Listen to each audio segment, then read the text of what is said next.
C'est vrai que j'ai soigné, je n'avais plus de crise pendant la grossesse, mais en fait j'étais en train de toucher mon bébé in utero, quoi.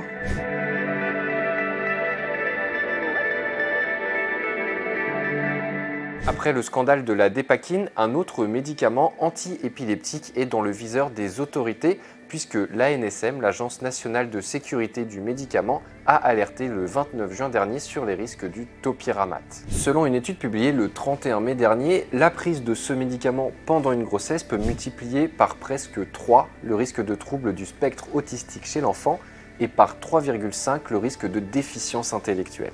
Nous avons rencontré Florence, mère d'Anthony, 14 ans. Elle considère que ce médicament, qu'elle prend depuis l'âge de ses 15 ans, est à l'origine des troubles de son fils. J'ai d'abord pris la Dépakine, qui n'était pas efficace pour moi et qui était avec beaucoup d'effets secondaires surtout. J'ai cherché pendant 4-5 ans un traitement adapté. Je l'ai trouvé, je pense, avec l'Epitomax. Les problèmes ensuite viennent quand vous êtes une femme qui souhaite avoir des enfants. Je suis bonne élève, je fais un enfant et je continue à me soigner avec les recommandations des médecins et des obstétriciens. On était en 2007 et je n'avais aucune information sur les méfaits de ce médicament. C'est vrai que j'ai soigné, je n'avais plus de crise pendant la grossesse, mais en fait j'étais en train de toucher mon bébé in utero, quoi. C'est quand Antoine était né que les ennuis ont commencé. Il n'a pas une croissance moyenne, il a un petit poids, il marche pas bien.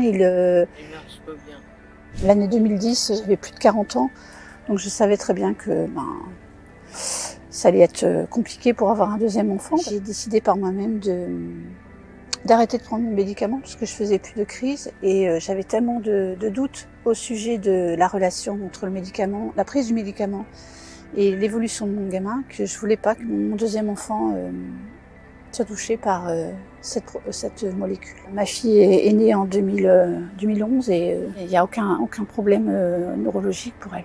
Florence s'est rapprochée de l'APESAC, une association d'aide aux parents qui se retrouvent dans la même situation qu'elle. Ensemble, ils souhaitent plus d'informations sur cette anti-épileptique. Il y a un manque évident de structures publiques pour aider nos enfants. Après, une action de groupe pour essayer de vraiment avertir et mettre en défaut les laboratoires qui nous ont soignés, certes, mais qui doivent vraiment informer les femmes quand elles procréent. On a demandé son avis au professeur Boris Hansel, médecin à l'hôpital Bichat, sur le topiramate. Il conseille d'être vigilant vis-à-vis de ce médicament et de prendre rendez-vous avec son médecin en cas de grossesse lors du traitement. Le topiramate est connu pour potentiellement avoir des conséquences sur le développement du bébé, ce qui fait qu'il est contre-indiqué, si possible, en tout cas en cas de grossesse, sauf dans des cas particuliers où on ne peut vraiment pas s'en passer. Si on est enceinte